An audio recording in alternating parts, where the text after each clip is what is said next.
Aim right, achieve big at KR Mangalam University. UP में 27 के चुनाव में अभी 1.5 साल से ज्यादा का वक्त है, लेकिन अभी 25 से ही 27 की जोर आजमाइश शुरू हो गई है। इस बार सियासत की नई प्रयोगशाला बना है अखिलेश यादव का होम डिस्ट्रिक्ट इटावा। इटावा में यादव बनाम ब्राह्मण की लड़ाई सड़क पर आ गई है। अखिलेश के बाद इस घमासान में योगी की भी एंट्री हो गई है।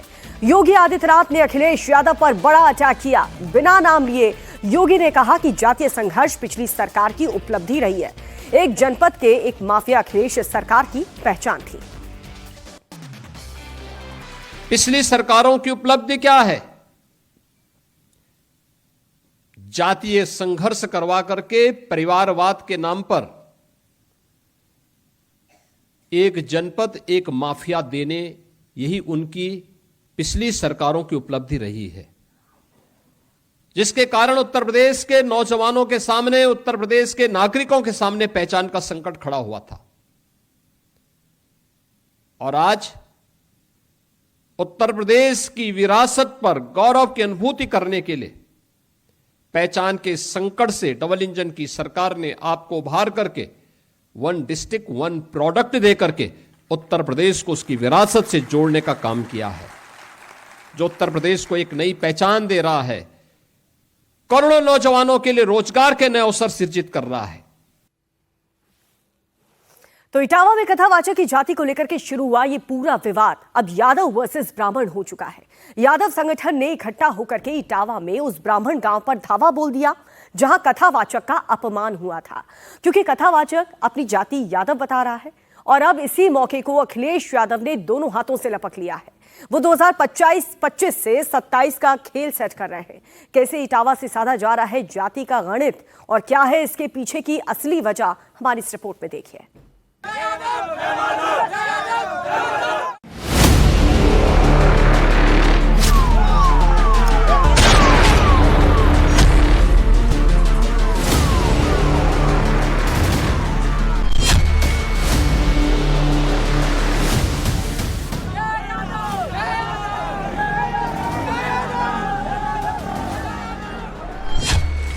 इटावा में कथा पर लड़ाई, अब बात जाति पर आई।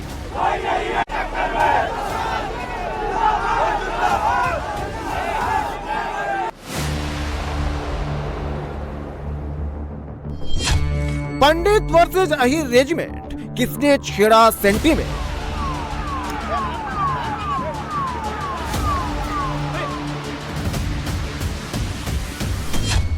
चोटी कांड पर झगड़ा बढ़ा, 25 से 27 की चुनावी कथा।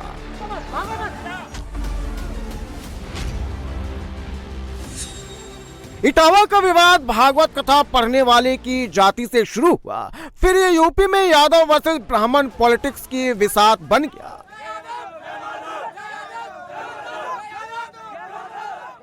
यादव और ब्राह्मण संगठन इस विसात पर आमने सामने आ गए।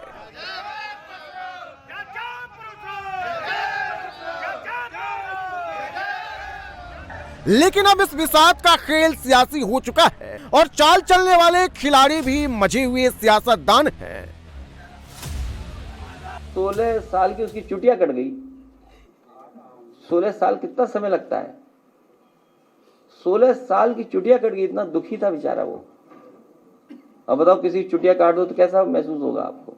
जाति रंग रूप इसको देने का काम किया और ब्राह्मण समाज पर बेबुनियाद आरोप लगा करके जनता को गुमराह करते हुए लगातार इस तरह की बयानबाजी की जो तथ्यात्मक रूप से बिना जानकारी के, बिना वहाँ के सही तथ्यों का परीक्षण किए हुई।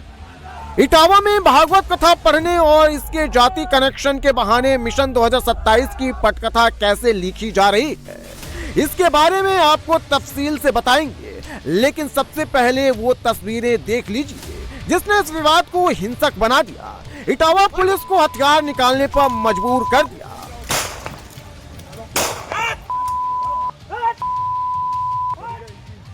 मुकुटमणि पर आरोप है कि इन्होंने जाति छिपाई और ब्राह्मण गांव में पंडिताई करने पहुंच गए, जब इसका खुलासा हुआ तो कथा सुनाने वालों ने इनके साथ मारपीट कर दी। गुरुवार को कथावाचकों के खिलाफ महिलाओं के साथ छेड़छाड़ और जाति छुपाकर धोखा देने के आरोप में एफआईआर दर्ज करवाई गई।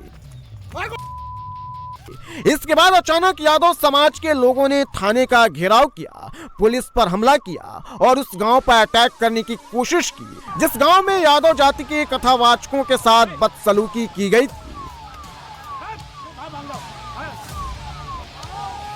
इटावा में अचानक से यादव संगठनों के करीब 2000 लोगों की भीड़ दादरपुर गांव पहुंच गई और जबरदस्त बवाल किया।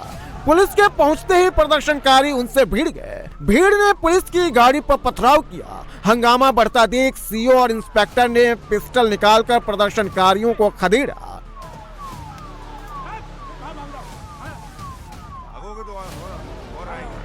इस मामले में पुलिस ने 19 लोगों को गिरफ्तार किया है।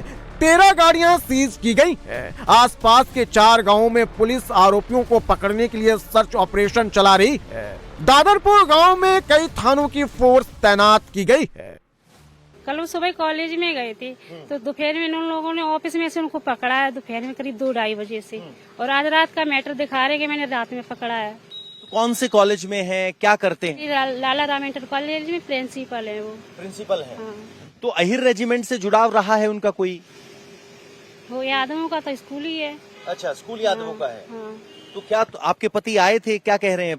पति से बात हो पाई आपकी? नहीं, हमारी नहीं हो पाई, हो ही नहीं पाई। कल से कुछ पता ही नहीं चला है कहाँ कैसे है, कहाँ रखे हैं। यहाँ से कॉल गई थी, हमको बुलाया था कि आ जाओ बात कराएंगे। यहाँ जब आए तो कुछ बात ही नहीं कोई कर रहा है। तो कितनी दूर पड़ता है कॉलेज यहाँ से? यहाँ से कितनी दूर है? होगा 20-22 किलोमीटर। 20-22 किलोमीटर दूर।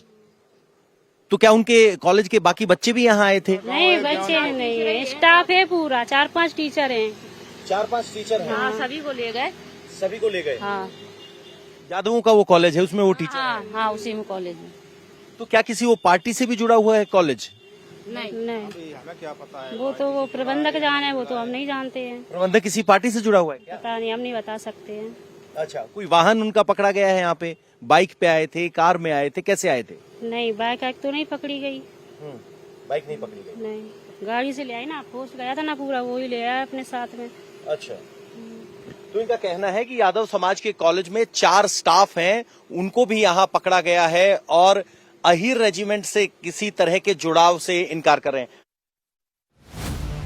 इस मामले में जो एफआईआर दर्ज हुई है उसमें एक बात और खास है। इस हिंसा के कई आरोपी इटावा से बाहर के हैं। एफआईआर की कॉपी देखिए।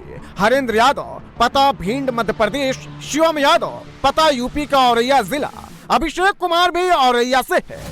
पुलिस ने जिन व्हीकल को जब्त किया है उनमें से भी कई नंबर इटावा के अलावा अलग अलग जिलों के हैं। इसके साथ ही पुलिस ने जो गाड़ियां सीज की हैं उनमें से भी एक गाड़ी पर समाजवादी पार्टी का झंडा लगा है।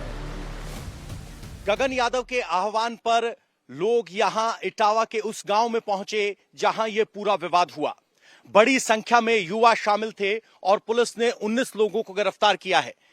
जहां मौके से यह गाड़ी जब्त की गई यूपी 75L 9204 और इस गाड़ी पर समाजवादी पार्टी का झंडा लगा हुआ है।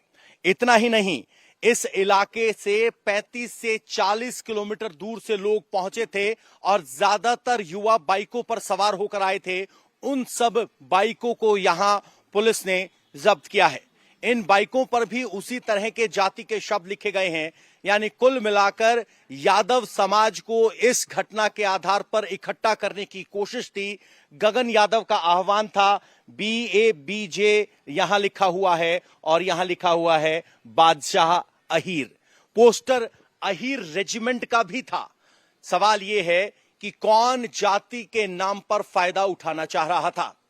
गगन यादव ने आज सुबह फेसबुक पर एक पोस्ट किया है जिसमें साफ तौर पर कहा है कि जिन 19 लोगों को गिरफ्तार किया गया है उन्हें वो नहीं जानता, लेकिन ये वही 19 लोग हैं जो गगन यादव के आह्वान पर यहां प्रदर्शन में शामिल होने के लिए पहुंचे थे।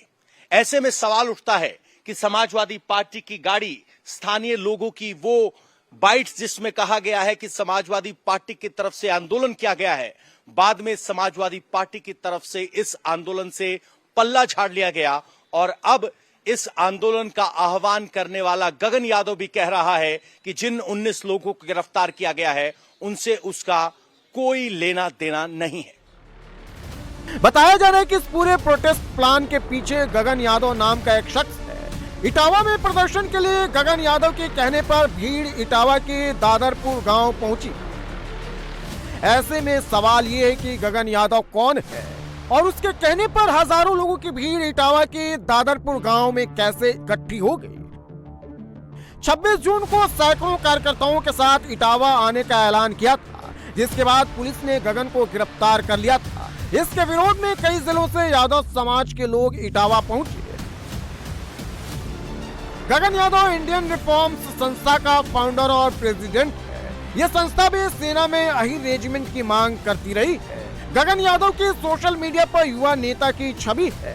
वो अपनी आइडियोलॉजी समाजवादी लिखता है और यादव समाज के हक के लिए आवाज उठाने का दावा करता है।